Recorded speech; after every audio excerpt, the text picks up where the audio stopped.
എൻ്റെയൊക്കെ ഒരു എന്താണ് നമ്മുടെ ഒരു മിമിക്രി ബാക്ക്ഗ്രൗണ്ട് ഉള്ളതുകൊണ്ട് തന്നെ സിനിമയിലുള്ള മിക്കവർക്കും നമ്മളെ അറിയായിരുന്നു. നമ്മൾ ഈ മൈ ഡിയർ കരടി ആയിരുന്നു ഫസ്റ്റ് ഫിലിം.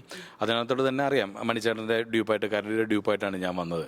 അപ്പോഴൊക്കെ നമ്മൾ ഈ സ്റ്റേജ് ഷോസ് ഒരുപാടുണ്ട്. അതുകൊണ്ട് തന്നെ നമ്മളൊരു സിനിമയിലേക്ക് വരണമെന്നോ സിനിമയിലോട്ട് വരണമെന്നോ മണിച്ചേട്ടനെ പോലെ ഒരു നടനൊക്കെ ആവണമെന്ന് ആഗ്രഹം ഉണ്ടെങ്കിലും ഞാനൊന്നും അതിന് വേണ്ടിയിട്ട് അങ്ങനെ ഒരുപാട് സ്ട്രഗിൾ ചെയ്തിട്ടില്ല.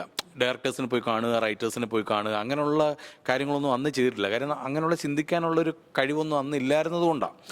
അത് ചെയ്യണ്ട എന്നുള്ളതല്ല അതിനർത്ഥം.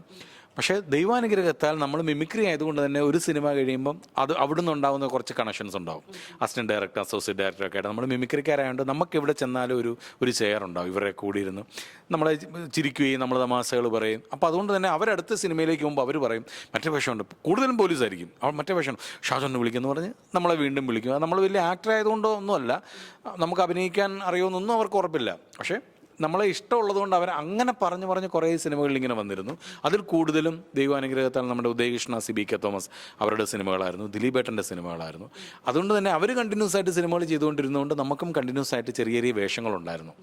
അങ്ങനെ ചെറിയ ചെറിയ വേഷങ്ങളിൽ വന്ന് നമ്മളെ അവിടെ ഇവിടെയൊക്കെ ശ്രദ്ധിച്ചാണ് എനിക്കൊന്ന് നമ്മൾ എന്ന് പറയുന്നൊരു സിനിമയിലാണ് ഞാൻ ഒരു കമൽ സാറിൻ്റെ സിനിമയിലാണ് ഒരു പുലി മുരുകനോ അങ്ങനെ എന്തോ ഒരു ക്യാരക്ടർ, നെഞ്ചത്തൊരു പുലിയുടെ പടമൊക്കെ വെച്ചിട്ടൊരു ക്യാരക്ടർ ചെയ്തിട്ടുണ്ടായിരുന്നു.